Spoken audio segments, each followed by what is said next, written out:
नमस्कार, मैं हूं इंद्र मोहन। नेपाल लगातार भारत के खिलाफ अपनी आवाज को बुलंद कर रहा है। सबसे ज्यादा जंग भारत और नेपाल की सांस्कृतिक धरोहर को लेकर है। ऐसे में सवाल उठता है कि नेपाल आखिर ऐसा क्यों कर रहा है। नेपाल अपने सबसे अच्छे पड़ोसी देश भारत से शत्रुता क्यों ठान रहा है। दरअसल यह सब वोट बैंक की राजनीति है। नेपाल पहले हिंदू राष्ट्र था, हालांकि इसमें भी संशोधन हो चुका है, लेकिन नेपाल की बहुतायत आबादी हिंदू ही है और मुख्य धर्म भी हिंदू।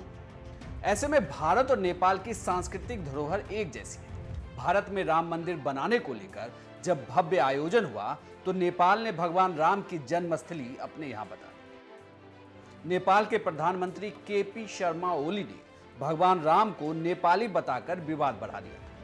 ओली ने नेपाल की अयोध्या पुरी को विकसित करने की बात भी कही। साथ ही नेपाल के अयोध्या में भगवान राम की जन्मस्थली बताने के लिए खुदाई के भी आदेश दिए। और अब जब विदेश मंत्री एस जयशंकर की जुबान से महात्मा बुद्ध के भारतीय होने की बात कही गई तो नेपाल को मिर्ची लगी। दरअसल भारतीय विदेश मंत्री डॉक्टर एस जयशंकर ने CII के इंडिया एट 75 शिखर सम्मेलन को संबोधित करते हुए कहा कि महात्मा गांधी और भगवान बुद्ध दो ऐसे भारतीय महापुरुष हैं जिन्हें दुनिया हमेशा याद रखती है। इतना कहते ही विवाद शुरू हो गया। नेपाली विदेश मंत्री ने जवाब दिया कि गौतम बुद्ध का जन्म नेपाल के लुम्बिनी में हुआ था। लुम्बिनी बुद्ध और बुद्धिज्म की जन्मस्थली है और इसे यूनेस्को ने भी वर्ल्ड हेरिटेज साइट घोषित किया हुआ है।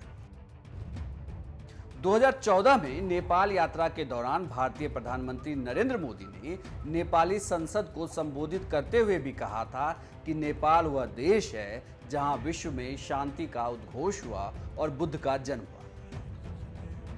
इसके बाद भारतीय विदेश मंत्रालय ने नेपाल की आपत्ति पर जवाब देते हुए कहा कि CII के कार्यक्रम में विदेश मंत्री एस जयशंकर की टिप्पणी ने हमारी साझा बौद्ध विरासत को संदर्भित किया।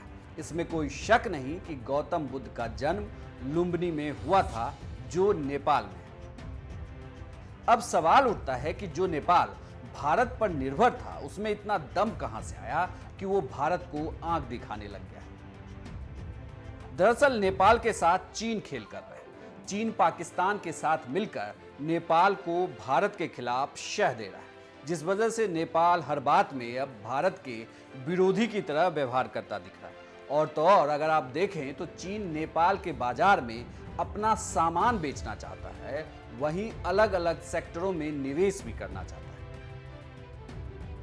यह कहा जा रहा है कि यह निवेश भारत के खिलाफ चीन की पहल है, साथ ही अमेरिका के दबाव को भी कम करने की पहल। दरअसल नोटबंदी और लॉकडाउन ने नेपाल की कमर तोड़ी। चीन के बाजार की बहुतायत सामानों की आपूर्ति भारत से होती थी, लेकिन लॉकडाउन की वजह से भारत के बाजार सीमित हो गए, जिसकी वजह से नेपाल चीन के नजदीक होते चला गया। और तो और बॉर्डर विवाद को लेकर भी नेपाल ने भारत को आंख दिखाई। इसके पीछे वजह यह है कि केपी ओली नेपाल में धार्मिक भावनाओं और राष्ट्रवाद के भरोसे सरकार में बने रहना चाहते हैं। इसलिए उन्होंने राम का मुद्दा उठाया और बॉर्डर विवाद, लेकिन उन्हें पीएम मोदी के अयोध्या में कही इस बात को नहीं भूलना चाहिए। आज का ये दिन करोड़ों राम भक्तों के संकल्प की सत्यता का प्रमाण है। आज का ये दिन सत्य, अहिंसा, आस्था और बलिदान को न्याय प्रिय भारत की एक अनुपम भेंट है। इस मंदिर के साथ सिर्फ नया इतिहास ही नहीं रचा जा रहा, बल्कि इतिहास खुद को दोहरा भी रहा है। जिस तरह गिलहरी से लेकर वानर और केवट से लेकर वनवासी बंधुओं को भगवान राम के विजय का माध्यम बनने का सौभाग्य मिला, जिस तरह छोटे छोटे ग्वालों ने भगवान श्री कृष्ण द्वारा गोवर्धन पर्वत उठाने में बड़ी भूमिका निभाई, जिस तरह मावड़े छत्रपति वीर शिवाजी की स्वराज स्थापना के निमित्त बने।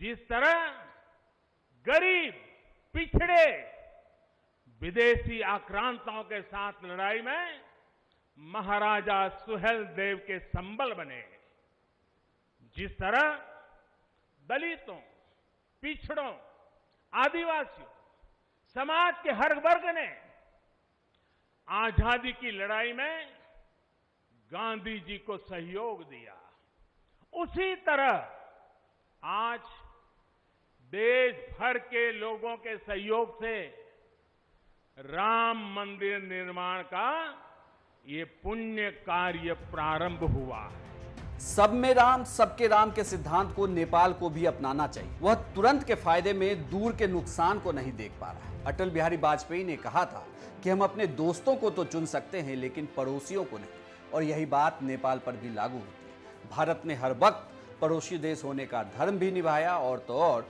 नेपाल को बड़े भाई की तरह संरक्षण भी दिया, लेकिन नेपाल फिलहाल चीन की छत्रछाया में पल रहा है। अब देखना है कि केपी ओली को यह विवाद सत्ता में बनाए रखती है या सत्ता से हटा देती है।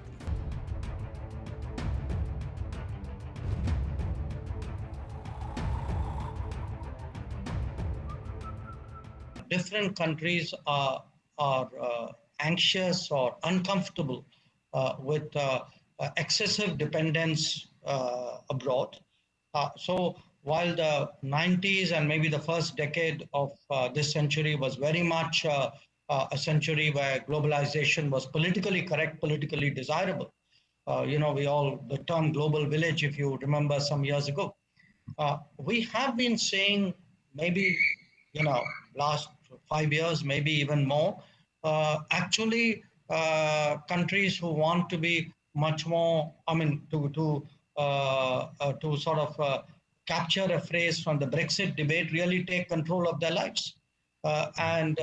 Now it may be overstated, maybe the global economy is irreversibly interpenetrative, but the fact is that many countries clearly do, and many political, thinkers today actually see merit, see value in frankly much greater autonomy and much greater national capabilities than before. Part of that, I think, is also come out of a sense that globalization has not been fair. What it has done is some countries have benefited more. Within countries, some people have benefited more. So to some extent, globalization, what you call trade wars are partly class wars. I would ask you to look at a different definition of globalization, which is global issues from which there is no escape. There's no escape from climate change. There's no escape from pandemics. And increasingly, I think there's no escape from terrorism. So you can't say this is not my problem. And that to me is really globalization.